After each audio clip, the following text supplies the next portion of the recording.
Morning and welcome to the Core Connection. I'm Mira Rubin here with you on Enlightened World Network. And today's topic is addiction to pain.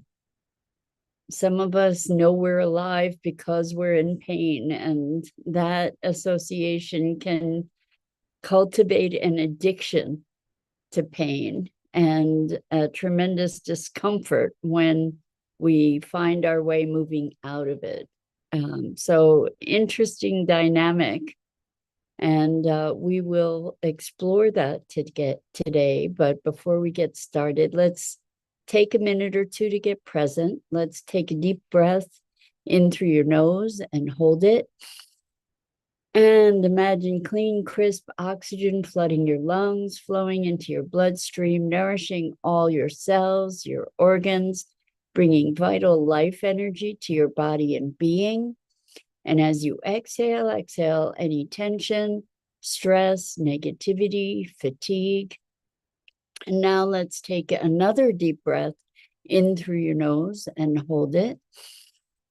This time, imagine brilliant, bright light lighting you up from the inside out, illuminating, electrifying, and energizing all your cells, your molecules, your electrons, creating a brilliant beam of light and energy from your heart out into the world. And as you exhale any remaining tension, stress, negativity, fatigue. And now let's press our palms together, vigorously rub your hands together to feel the friction, the temperature, the pressure, the motion, the tickling and tingling when you stop, and allow all those sensations to bring you present right here, right now, into this remarkable physical form that enables us to experience life. Welcome, welcome, welcome. Good morning, Rosalind. So good to have you here this morning. And welcome to everyone else who's joining us. So today we're talking about addiction to pain. And when we talk about pain, maybe physical pain, but also emotional pain, where in its own weird way, the experience of pain allows us to know that we're alive. And it's a weird thing. I don't think that we necessarily make that conscious association that if I'm in pain, I'm alive. But a lot of us operate that way in our lives, where we actually create pain for ourselves ongoingly, emotionally or otherwise. It's interesting in sort of a positive take on that. I'm thinking about working out, where you work out until you can really feel it and your body has these sensations of pain so that it's kind of like it hurts so good, that you're doing something, but you're alive because you're feeling your body. And it's a strange phenomena that the feeling stuff that we feel most often and most acutely is pain. And so in my coaching practice, I work with a lot of folks who have been habituated to pain, particularly emotional pain and suffering. And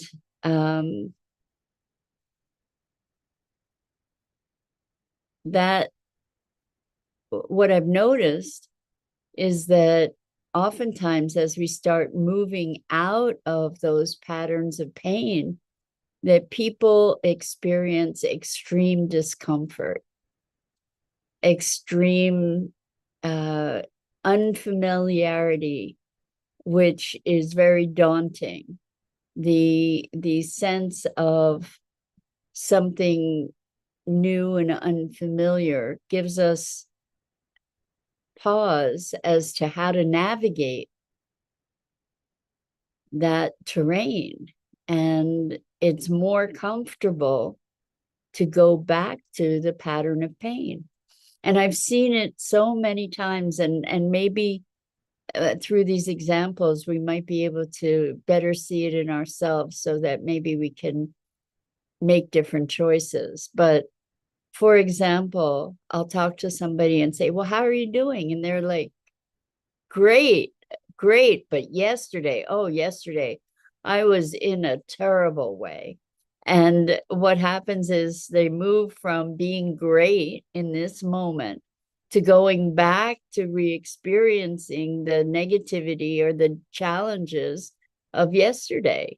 And so they bring it back into this particular present moment where they were actually feeling okay.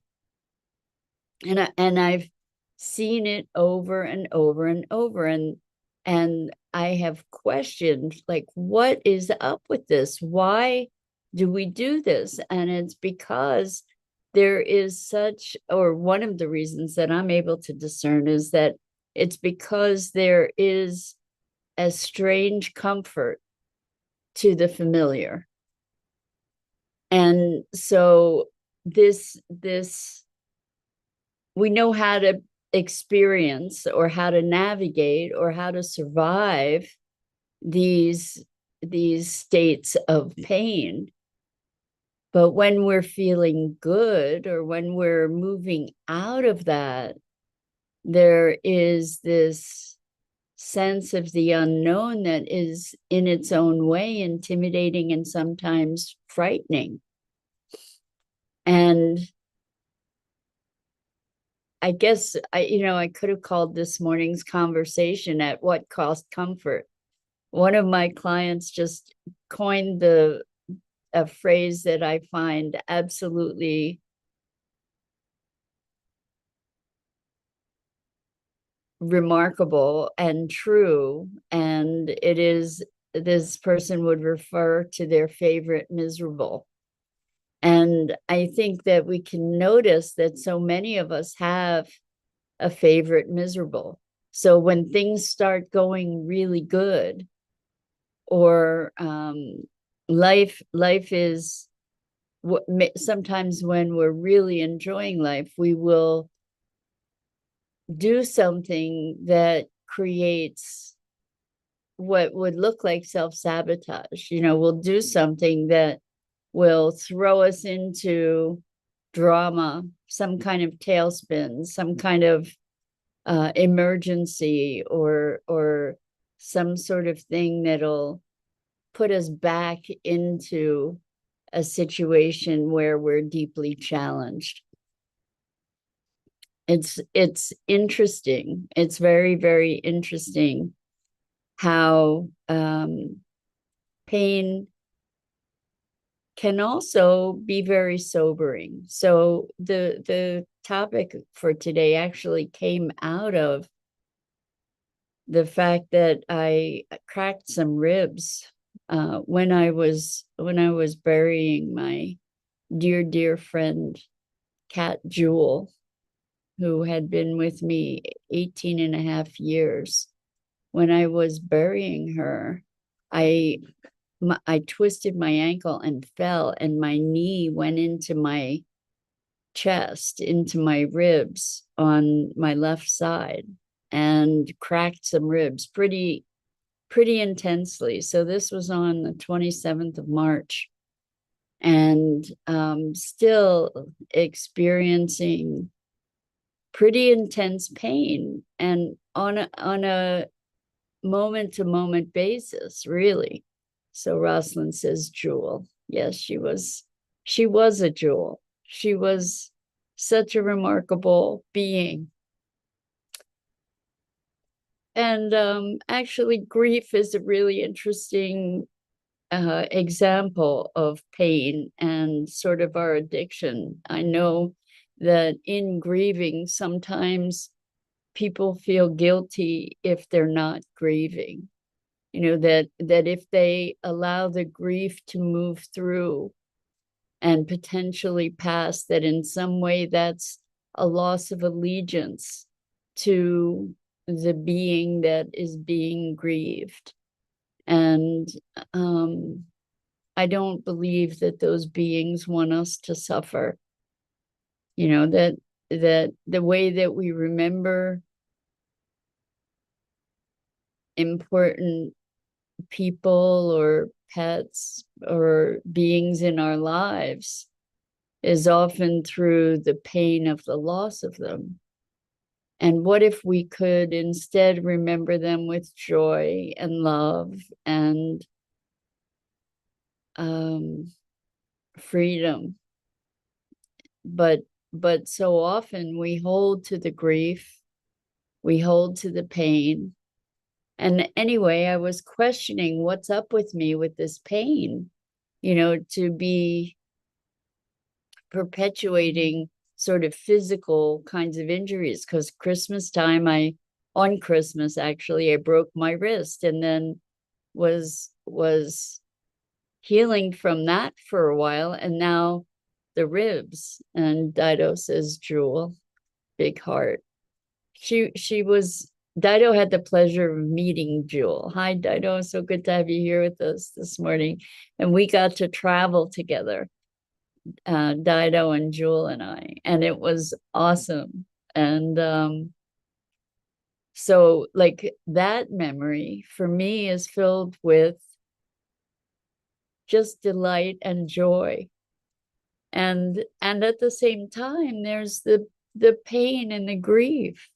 And it's just so interesting to me about how we find painful things so that we can really feel things. You know, oftentimes when we have pain, we're trying to deny it, trying to pretend it doesn't exist, trying to minimize it rather than to actually feel it. And typically when we allow ourselves to feel the feelings, whatever those feelings are, when we allow ourselves to feel the feelings without judgment, without attending or adding meaning, just allowing us to feel the sensations, typically those sensations pass. And then we recreate them over and over and over again. So I'm just wondering about this dynamic of pain. Is it that it's so much more accessible than joy or than delight? Or is it that we just remember it more vividly because our limbic system is conditioned to survival, and pain is a symptom of maybe danger, and maybe that's why we tend to avoid it. It's funny because really pain and pleasure, there's sort of a very fine edge between pain and pleasure, and yet for the most part, most of the people that I know anyway gravitate to the pain. Again, to remember like somebody saying, oh, today I feel great, but yesterday, oh my gosh, yesterday was horrible. You know, so what's up with that? And seeing people, seeing myself at times, talk myself into a state of suffering or pain. And I've even seen this for myself around Jewel, where I will notice that I'm internal dialoguing myself into sadness rather than to be celebrating her. You know, to be feeling neutral and maybe feeling guilty on some level for feeling neutral, like that it's okay, that the way that life unfolds is okay, that we all are going to die, and that we live life as richly as we can while we have it to live. So I just, breaking the addiction to pain. I mean, maybe if we name it as an addiction, it might give us more access to make other choices. I'm curious about that. That when we notice that we've created pain for ourselves, and that maybe it is part of an addictive kind of pattern, maybe that can wake us up to say, well, what else can I choose in this moment?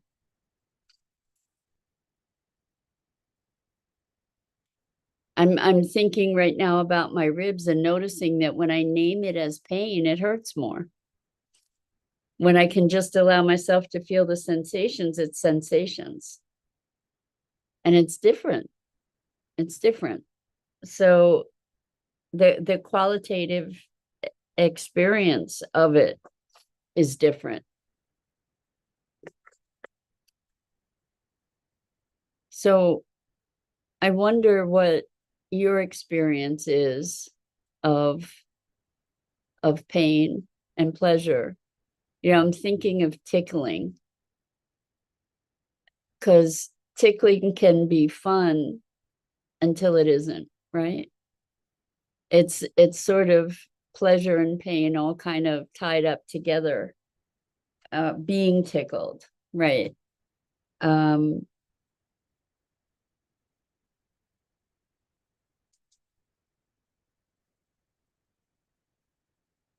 sorting through emotion is a really interesting game, isn't it? To try to name the experience of the emotions that we experience, to try to name the sensations, to try to describe these things. And yet we talk to each other about emotions all the time and have some kind of understanding, or we can perceive emotions.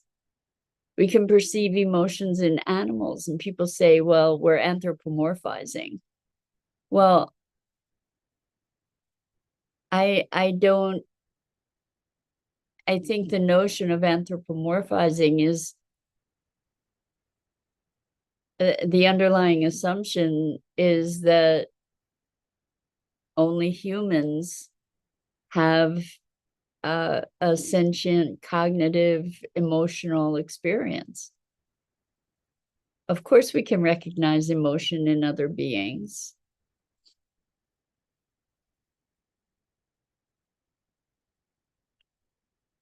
And when we recognize those emotions, it's a way that we can relate to each other. So why do we choose to relate to each other through pain? You know, what did they say? Misery loves company. Because why is that? Why is that we can connect better through pain oftentimes?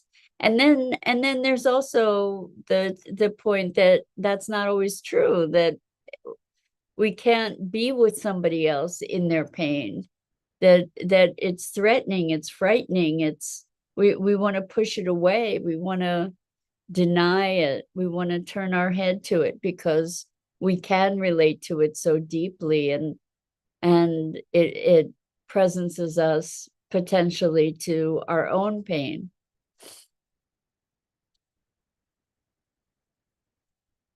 So this pattern of addiction, this pattern of programmed emotion, even, what are some ways that we can find our way free of that? What are some ways, as we recognize perhaps that it isn't an addiction or a habituated pattern, what other choices can we make? When we remember things that upset us over and over and over again, it becomes like a loop, like we're stuck in a rut. And it takes deliberate will, it takes awareness, and then deliberate will to choose otherwise. To be, instead of saying things like, I'll never see them again, like in grief and death, I'll never see them again. I'll never be able to hear their voice again. I'll never be able to, whatever the nevers are, to remember instead the vitality and life and delight and the laughter that was shared, and to bring those things to life. So much of what we experience comes as a result of an internal dialogue that we don't even hear. So this was the wildest thing. I was aware, sort of in a semi-sleep state. I was aware of this whole conversation that was going on. I don't even know who it was talking. I don't even know what they were saying. They were talking about, like, there was this whole thing going on, and it was in my head, and I don't know where it came from, and I don't know, it wasn't me thinking thoughts. It was kind of listening in on some kind of dialogue. And yet that was going on in my brain or my consciousness on some level.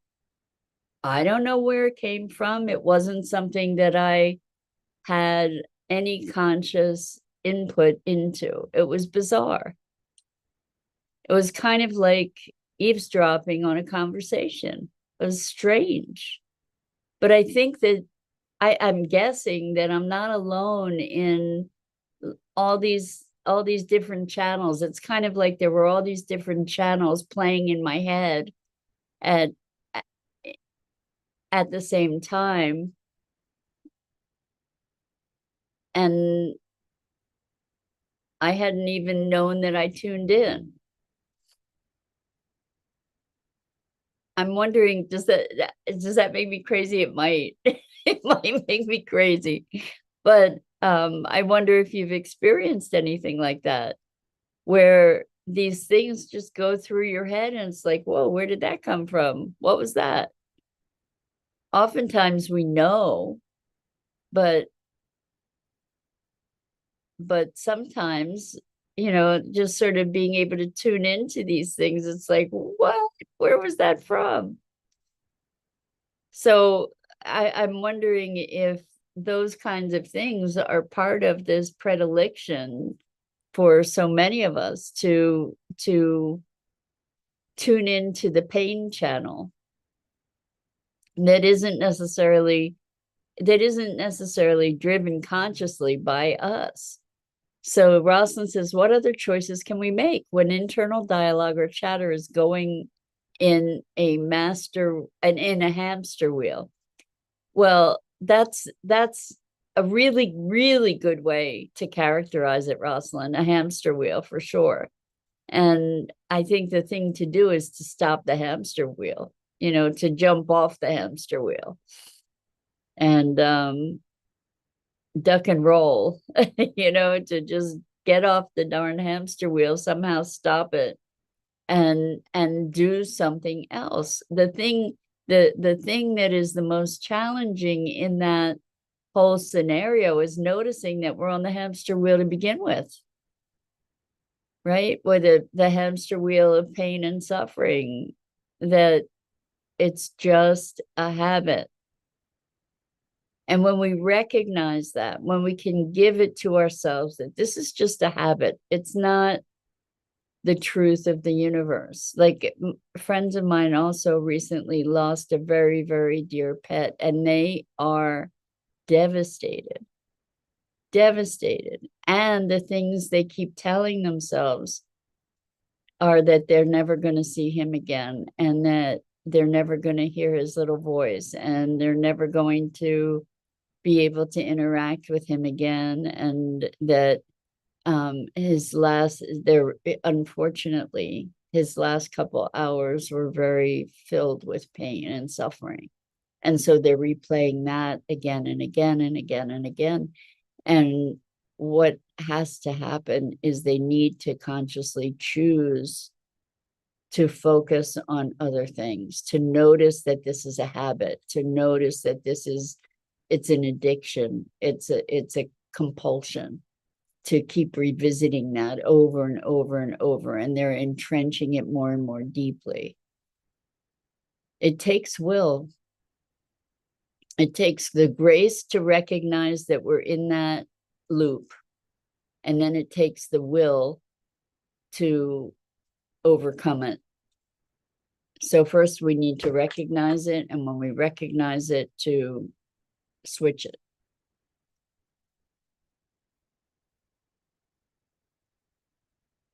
But we can choose differently. And as we recognize that we have this predilection to suffering, when we're noticing it, we can allow ourselves to step back. So Dido says, I do think we register pain so loudly, as in danger, to help us avoid things in the future and tell us to pay attention to what is in the present. It's hard to just be present without judgment about it and resisting it, or to keep going over it. Perhaps if we can just be present to it without resistance, we can set it and ourselves free. Thank you, thank you, thank you, Dido. 100%. So the thing is, you nailed it. If we can be present without judgment, if we can be present, we will, without the resistance, we will set ourselves free, because the going over and over and over and over, that's not present, that's past. That's taking the past and pulling it into this very moment. And then it's projecting that past into the future, right? Like I will never kind of things, the things we get to message to ourselves. What is present right here, right now? Am I okay in this moment? Until I go creating all that stuff that's creating the suffering, that's creating the upset, that's creating the sadness. But in this moment, right here, right now, am I okay? Most often we are. Even in the face of upset, we can notice, you know, whatever the anxiety, the fear, the sorrow, the grief, whatever that is in this moment. Most often, whatever is going on in this moment is something that we could bear. And we get to notice how we are generating our experience in the most literal of ways, by the things we're telling ourselves, by the memories we're replaying, by being on that hamster wheel. And I think you're right that we do register pain very loudly, so that maybe we can avoid things in the future, but we often learn the wrong lessons from that, right? We often end up avoiding things that are best not avoided. And I guess really with this addiction piece, what we want to do is stop the pattern of pain that we generate for ourselves. So with that, that's it for this morning. I'm Mira Rubin. This is the Core Connection, and I go live here each weekday morning at 9 a.m. Eastern on the Enlightened World Network Facebook page and YouTube channel. And as always, it is my privilege and pleasure to have the opportunity to spend this time together, exploring life, exploring what it is to be human. I so appreciate all of you as well. So